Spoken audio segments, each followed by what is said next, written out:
नमस्कार बंधुरा welcome back to my channel Puja kitchen with food. तो तुम्हारा सबाई केमन आछो? आशा करछि सबाई भालो आछो और आमिओ खूब भालो आछि। तो देखो कड़ाई बसिए निয়েছি, দিয়ে দিয়েছি তেল। তো আজ আমি বানাবো মাছের মাথা দিয়ে যে পুঁই শাকের ছ্যাঁচড়া হয় সেটাই, যেটা অনুষ্ঠান বাড়িতে দুপুরবেলা প্রায় হয়ে থাকে। তো সেই ছ্যাঁচড়াটাই বানাবো। তো আমি যেভাবে বানাই সেভাবে তোমাদের সাথে শেয়ার করছি। তো দেখো তার জন্য নিয়েছি কাতলা মাছের মাথা। তো মাথাগুলো দেখতেই পাচ্ছ কতটা বড়। তো একটা গোটা মাথা নিয়েছি আমি। তো কিন্তু কড়াই দেওয়ার পরে মনে হলো যে একটা করে ভাজলেই ভালো হতো, কেন দুটো মাথা দেখো কড়াইতে ধরছে না, এতটাই বড় ছিল মাথাগুলো। তো যাই হোক এইভাবে করেই ভেজে নেব, পুরো একদম লাল লাল করে ভেজে নিতে হবে, একটু কড়কড়ে করে। আর সঙ্গে দেখো কটা তেল পটকা এইসবও ছিল, তো সেটাই দিয়ে দিচ্ছি। তেল ছিল না, ওই যে পটকাগুলো থাকে না সেইগুলো ছিল, তো সেগুলোও সাইড থেকে দিয়ে দিলাম যে একটু ভেজে নেব। তো দেখো মাছের মাথাগুলো প্রায় লাল লাল করে ভাজা হয়ে গেছে। তো এবার আমি তুলে নেব। আর মাছের মাথাটা প্রচণ্ডই বড় ছিল, প্রায় 700-800 গ্রামের মতো মাছের মাথাটার ওজন ছিল। তো দেখো বন্ধুরা মাছের মাথা ভাজা কমপ্লিট। তো আমি আর এতে কোনো তেল দেবো না, কেন তেল কিন্তু কড়াইতে অনেকটাই রয়ে গেছে। তো তেল এখন আর দেবো না, আর তেল হয়তো লাগবেও না, কেন ছ্যাঁচড়া এইসবে কিন্তু তেল বেশি হলে খুব একটা ভালো লাগে না।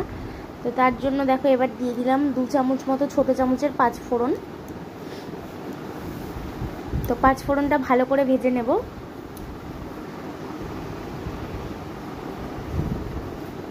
তো বন্ধুরা 5 ফোড়নটা ভাজা হয়ে গেছে, এবার আমি সবজিগুলো দিয়ে দিচ্ছি। তো এখানে আছে হচ্ছে কুমড়ো, বেগুন আর আলু, আর কোনো সবজি দেওয়ার মতো ছিল না তাই আমি দিতে পারিনি। তো কুমড়ো, বেগুন, আলু, পুঁই শাকে কিন্তু এই কটা জিনিস দিলেই হয়। তো এগুলো দেখো দিয়ে ভালো করে একটু নেড়ে চেড়ে নিচ্ছি। তো দেখো সবজিটা একটুখানি মজে এসেছে, তো তার মধ্যে দিয়ে দিচ্ছি নুন।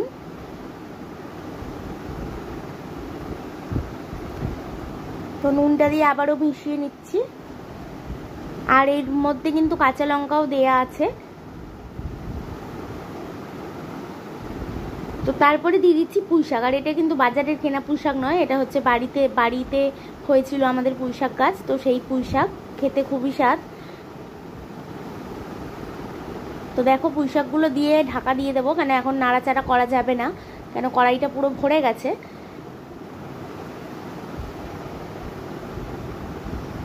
তো দেখো ঢাকনাটা খুললাম, অনেকটা দেখো সবজিগুলো অনেকটা নরম হয়ে গেছে, তার জন্য একটুখানি নেড়ে চেড়ে দিচ্ছি যাতে পুঁই শাকগুলো নিচে দিয়ে দিতে পারি আর উপরে সবজিগুলো উঠিয়ে দিতে পারি, তাহলে সব দিকটা বেশ ভালো রকমভাবে রান্নাটা হবে।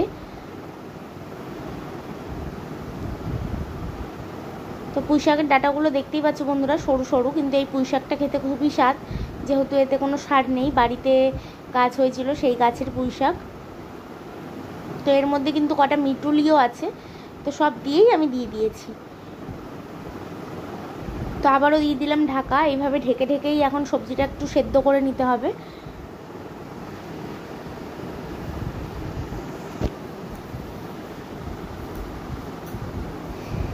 তো এবারে দেখো দিয়ে দিচ্ছি হলুদ। তো হলুদটা দিলাম, পরে লাগলে হয়তো আরও একটু দেবো, কেন শাকও অনেকটা, আর একটু কালার না হলে আমার বেশ ভালো লাগে না, তার জন্য। তাই বলে এমনও হলুদ দেওয়া যাবে না যাতে গন্ধ বেরোয়, তো সেইভাবেই দিতে হবে।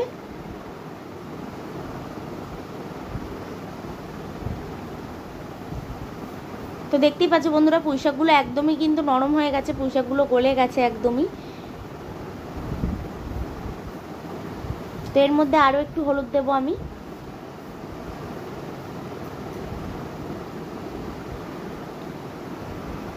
তো দেখো ভালো করে নেড়ে চেড়ে মিশিয়ে নিচ্ছি।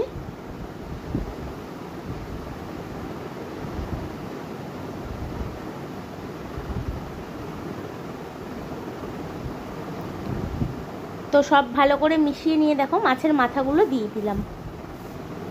তো মাছের মাথাগুলো একটু ভেঙে দিচ্ছি।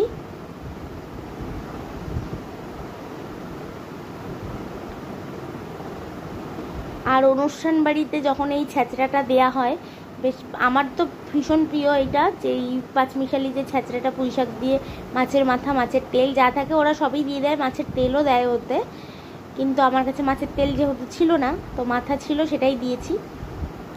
তো সব দিয়ে ওই ছেঁচড়াটা আমার খুবই ভীষণ প্রিয়, তার জন্য আমি এরমভাবে বাড়িতে মাঝে মাঝেই বানিয়ে নিই।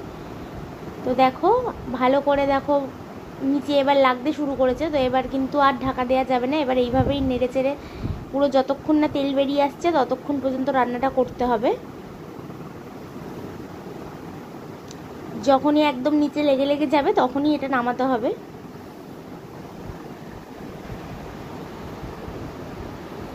তো বন্ধুরা, আমি একটু টেস্ট করে দেখেছিলাম, লঙ্কা মানে ঝাল একদমই হয়নি, তো তার জন্য আমি একটু লঙ্কার গুঁড়ো দিচ্ছি। কেন এখন যদি আমি কাঁচা লঙ্কা দিই তো কাঁচা লঙ্কাটা সেদ্ধ হবে না, কেন পুঁই শাকটা প্রায় হয়ে এসছে, তো তার জন্য আমাকে একটু লঙ্কার গুঁড়ো দিতে হলো। তবে কাঁচা লঙ্কাও কিন্তু আমি অনেকগুলোই দিয়েছিলাম।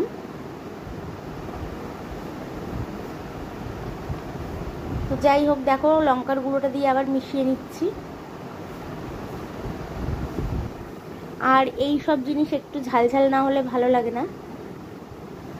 আর আমি এমনিতেও একটু ঝাল বেশি পছন্দ করি। আমি সব রান্নায় যারা দেখো তারা জানো যে আমি একটু ঝাল বেশি পছন্দ করি।